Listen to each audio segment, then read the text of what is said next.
Danielle Rivers thought she was exploring a harmless fantasy with her husband and another couple, until Josh Barrett, the quiet paramedic from across town, became obsessed with her. What began as a consensual arrangement spiraled into a chilling game of control, surveillance, and murder. By the time anyone realized how far Josh would go, Danielle had vanished without a trace, and the truth hiding in the suburbs was far more disturbing than anyone imagined. In the quiet, tree-lined suburb of Plainville, Ohio, life moved slowly. The houses were neatly arranged, their lawns carefully trimmed, and neighbors often waved from their driveways without ever truly knowing one another. Among these perfect homes lived Mark and Danielle Rivers, a couple who stood out, not just for their wealth or the constant parties they hosted, but for the enigmatic aura they carried. Mark, a confident real estate broker, had a way of commanding a room with just his presence. Danielle, much younger and effortlessly beautiful, had a magnetic charm that made people want to stay just a little longer in her company. A few blocks away, Josh and Emily Barrett lived a quieter life. Josh worked long, grueling hours as a paramedic, and Emily, a third-grade teacher, devoted her time to her students and her small herb garden. They were the kind of couple who kept to themselves, who watched movies on Friday nights and went to church on Sundays. There was nothing particularly exciting about them, but they were stable, dependable, and, to most, entirely unremarkable. Their worlds collided during a neighborhood barbecue hosted by the Rivers. Josh and Emily had received the invitation reluctantly, assuming they'd make an appearance and slip away early. But something about the Rivers estate drew them in. The sprawling backyard with its string lights and soft music, the laughter that drifted through the night air, the open bar with drinks served in crystal tumblers. It was intoxicating. Mark and Danielle were perfect hosts, friendly and attentive, making sure the Barretts never felt out of place despite the crowd of unfamiliar faces. It was that night that a line was crossed, one that would eventually spiral far beyond anything any of them could have imagined. As the evening progressed, the conversations became more personal, the laughter a little more suggestive. Mark, always the instigator, spoke candidly about relationships and fantasies, carefully steering the conversation into more risque territory. Danielle, by his side, didn't shy away. She smiled knowingly, her gaze steady on Emily. Josh laughed it off at first, thinking it was just party banter. Emily, however, shifted uncomfortably, sipping her wine and glancing at her husband for reassurance. But the seed had been planted. In the following weeks, the couple saw more of each other. It began innocently. Dinners, movie nights, weekend outings. The Rivers were always welcoming, always generous with their wine and compliments. They spoke openly about their lifestyle, about their choice to explore relationships beyond traditional monogamy. Mark painted it as modern, honest, liberating. Danielle was more subtle, her words weaving images of freedom and trust. Josh was curious. He had never considered something so bold, but the idea lingered. Emily resisted at first, her instincts unsettled. But over time the lines blurred. The Rivers made it sound safe, structured with rules, always consensual. They emphasized communication and transparency. After long conversations and a few too many drinks, the Barretts agreed to try. Their first experience was cautious, awkward even, but not unpleasant. The Rivers made sure everything felt controlled, almost choreographed. It was only supposed to be an experiment, something to laugh about years later. But things didn't stay balanced for long. Josh began changing. He became more animated, more invested. He texted Danielle even when they weren't scheduled to meet.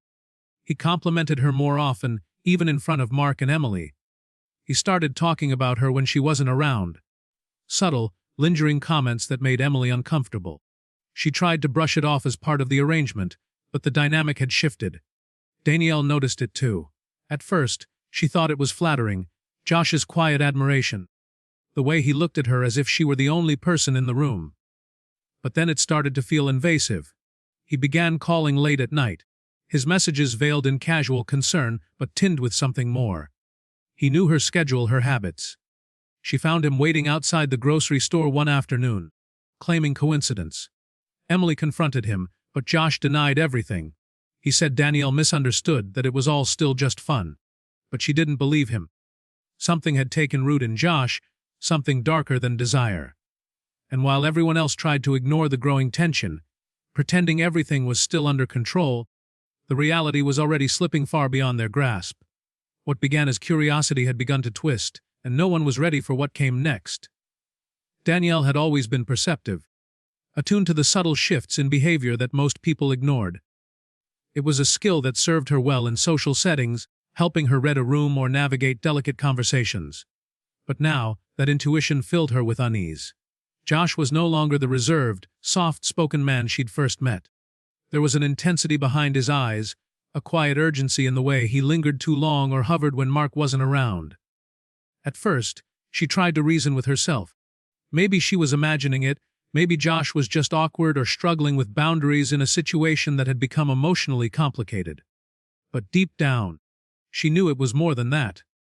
Josh's messages began coming more frequently. Texts that didn't make sense at odd hours, vague questions about her day, followed by long silences. Sometimes he would reference things she hadn't told him directly, comments that hinted he knew where she had been or what she had done. One morning, Danielle found a small bouquet of daisies on her windshield with no note. Mark assumed it was from a client or a friendly neighbor. Danielle wasn't so sure. She debated telling Mark, but she hesitated. Their relationship had always had an unspoken rule.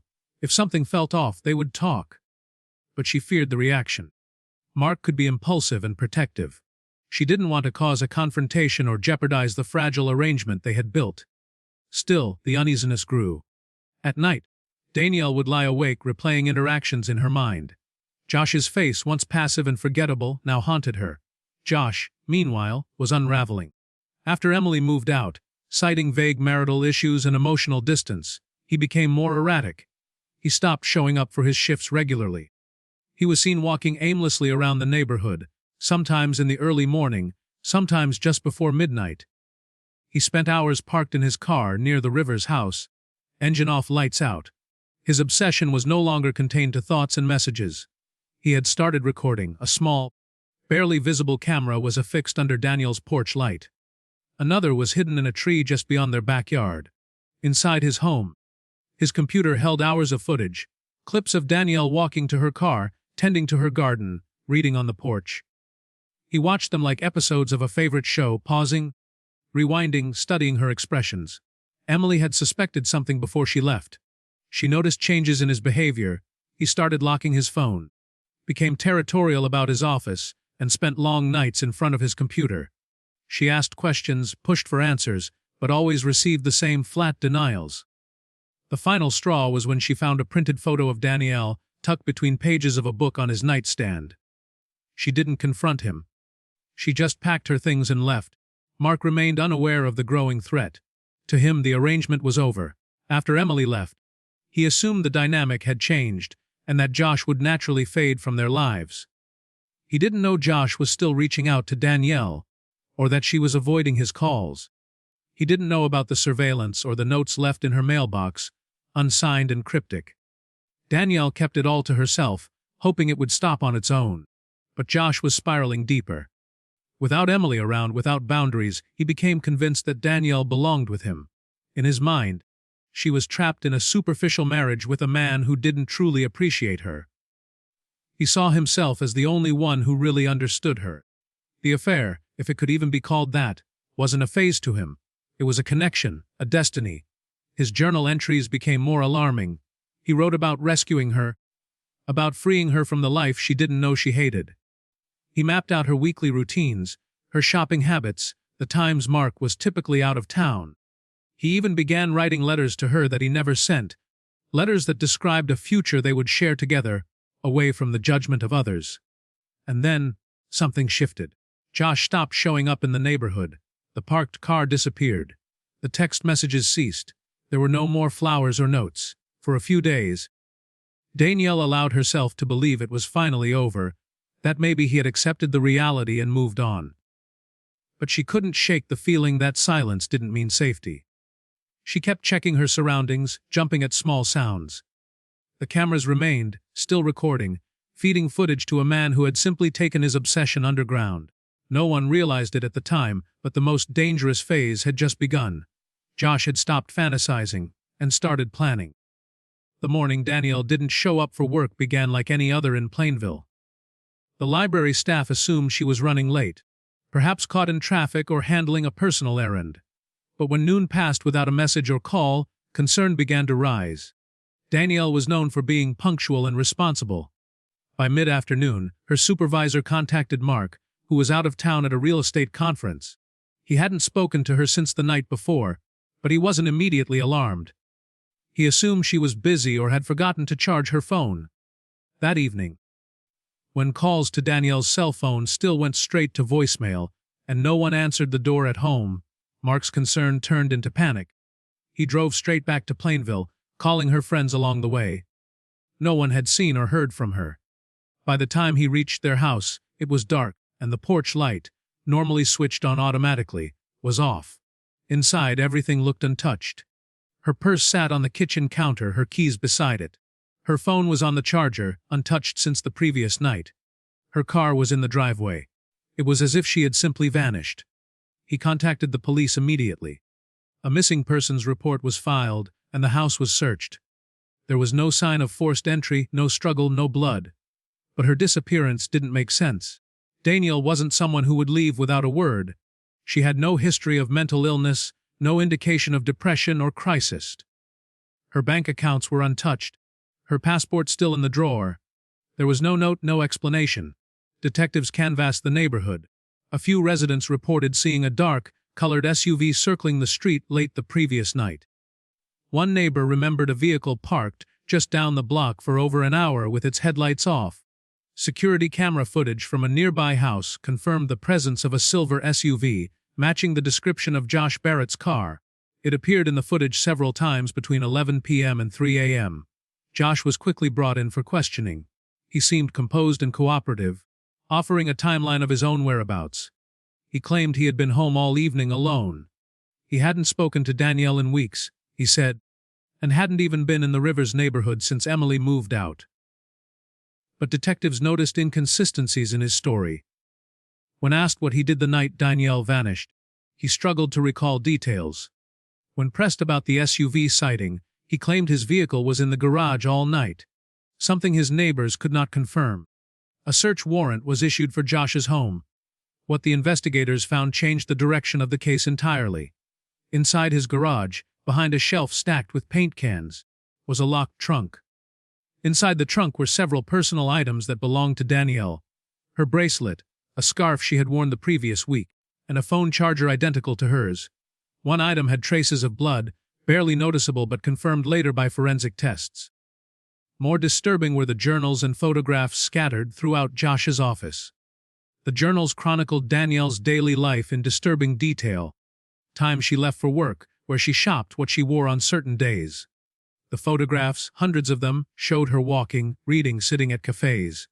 Never posing, never aware. There were timestamps and notes scribbled on the back of some. One photo, taken the day before her disappearance, showed Danielle on her porch, smiling at something off camera. In Josh's computer files, investigators found hours of video footage. The hidden cameras around the Rivers house had been feeding into his personal cloud storage. Detectives now had visual confirmation of him stalking her movements. One video showed him approaching her front door the night she disappeared. The camera caught his shadow and the time, 12:48 a.m. Despite the mounting evidence, Danielle's whereabouts remained unknown. Without a body, there was no definitive proof of what had happened. Investigators feared the worst, but they couldn't rule out the possibility she was being held somewhere. Search parties combed through the nearby woods, empty houses, and fields. Police dogs followed scent trails that went cold near an old logging road just outside of town. As days passed, the media picked up the story. The town of Plainville, once known for its quiet charm, became the center of a chilling mystery. Friends, neighbors, and co-workers held vigils, hoping for a miracle. But behind the scenes, investigators were racing against time. They believed Danielle was no longer alive. They just had to find the proof. And they believed Josh Barrett was the key to uncovering what really happened that night. Inside the interview room, Josh Barrett remained calm, too calm. His hands were steady, his eyes unwavering as detectives laid out the evidence. Photos, journal entries, surveillance footage. He didn't deny that he had watched Danielle, but he spun his obsession into something else entirely. He described it as love. According to him, Danielle had come to him voluntarily. She was unhappy, trapped in a shallow marriage with Mark, and wanted to leave. He claimed she had confided in him, said she felt invisible and unfulfilled. In his version of events, she had asked him to help her disappear. Detectives weren't convinced. The evidence told a different story. The footage showed Danielle avoiding Josh, not welcoming him. The journals were full of his fantasies, not shared plans. Each entry made it clear he had created a reality that existed only in his mind. His handwriting revealed obsession, not affection. Pages filled with phrases like "or life together," "free her," and "make her mine." Forensics confirmed that Danielle's blood was on the bracelet found in his garage. Her DNA was also discovered on a roll of duct tape in his trunk, along with fibers matching the carpet from her home. As investigators searched further, they discovered receipts linked to Josh's credit card, one for a tarp purchased at a hardware store, another for gloves, rope, and bleach. Each item bought in the days leading up to Danielle's disappearance. Security footage from the store showed him at the register, expressionless, methodical. It was clear that his actions were not impulsive. He had planned this. A deeper dive into his online activity uncovered even more unsettling information. Search history revealed queries like, "How long does it take to suffocate someone? Can you track someone through iCloud?" And "How to erase fingerprints." He had spent hours watching true crime documentaries and reading about criminal cases, particularly those involving missing women. It was chillingly apparent that Josh hadn't just fantasized. He had studied. Yet the most horrifying evidence came from the surveillance system he had secretly maintained. He had recorded not only Danielle, but also himself. Investigators found a file dated the night she went missing. It was grainy, the camera stationary, pointed toward the inside of his garage. The footage didn't show a struggle, but it did capture movement. Two figures entering the space, only one ever walking back out. It wasn't definitive proof of murder, but it supported everything else the detectives already believed. Despite the mounting evidence, Josh continued to stick to his story. He said Danielle had changed her mind and run off. He insisted he had nothing to do with her disappearance. But without a body, prosecutors were still hesitant. The case was strong, but juries were unpredictable. Without absolute proof, a conviction wasn't guaranteed. That changed with a single tip. A local hiker called in after hearing about the case on the news. He remembered seeing a man dragging a large blue tarp through a wooded area off an old service road just outside town. It hadn't made sense at the time, and he hadn't thought to report it. But after seeing Josh's face on television, he was certain it had been him. Search teams returned to the area, combing through brush and thick undergrowth. After hours of searching, they found it. A shallow grave, marked only by disturbed soil and a faint trail through the leaves. Wrapped in the same blue tarp described by the hiker was the body of Danielle Rivers. The identification was immediate, but the scene required delicate handling. Her wrists had ligature marks. There was duct tape residue on her mouth, and signs of blunt force trauma to the back of her head. The final autopsy confirmed the cause of death as asphyxiation. The coroner noted defensive wounds on her arms, indicating she had fought hard. The evidence was now indisputable. Josh Barrett was arrested and charged with first-degree murder, unlawful confinement, and tampering with evidence. The courtroom was packed on the day of his arraignment. Mark sat in the front row, silent and pale, a shell of the man he once was. Emily watched from the back, her eyes hollow, trying to understand how the man she married had become something unrecognizable. Josh showed no emotion as the charges were read. No remorse, no sadness, just the same blank stare he had worn since the day Danielle vanished.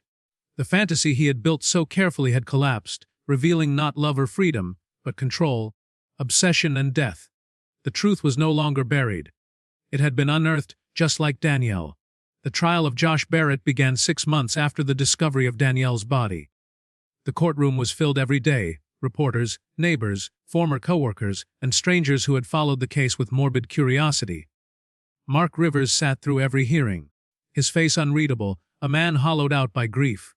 Emily Barrett, now divorced and living in a different town under a new name, appeared only once to testify. Her presence was quiet but impactful, shedding light on the slow unraveling of a man no one had truly known. Prosecutors presented a tightly woven narrative built on digital footprints, physical evidence, and psychological analysis. They walked the jury through the timeline.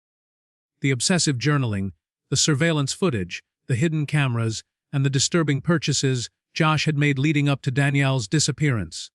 The contents of his laptop were shown in part. Search history that pointed not only to premeditation, but to a calculated effort to learn how to execute a crime and avoid detection. The footage from his garage, grainy and incomplete, played in silence across the courtroom screens, sending a chill through everyone watching. The defense attempted to introduce doubt, painting Josh as a man emotionally unstable, missiled by mutual feelings, abandoned by his wife, and spiraling under the illusion of a romantic connection.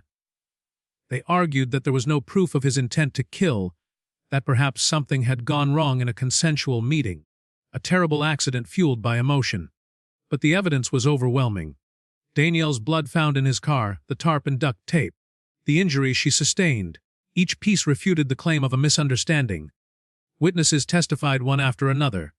Danielle's co-workers described her routines, her joy for life, and the fact that she had never expressed any desire to leave her husband. A forensic psychologist analyzed Josh's journal entries, describing them as delusional and dangerously obsessive. Emily spoke about the months of growing fear, the discovery of photographs, and the moment she realized she no longer recognized the man she had married. The most emotional testimony came from Mark. He described the first time he met Josh, the way the couples had become entangled, and how he had never imagined it would end in tragedy. His voice cracked as he recounted the days of Danielle's disappearance, the hope that turned into dread, the silent nights, and the crushing weight of knowing he had introduced someone into their lives who would ultimately take hers. After 2 weeks of testimony and evidence, the jury deliberated for less than a day.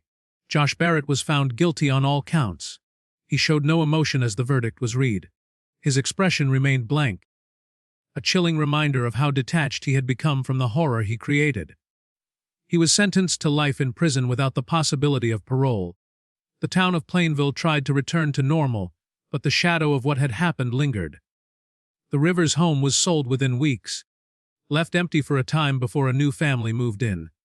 Mark relocated to another state, quietly disappearing from the place that had once held his happiest and darkest memories.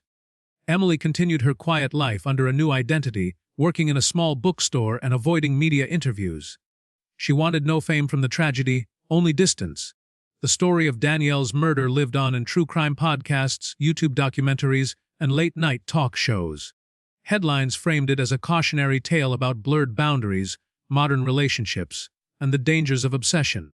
People debated whether the Rivers lifestyle had opened the door to evil, or if Josh Barrett had always harbored something broken inside him, waiting for the chance to surface.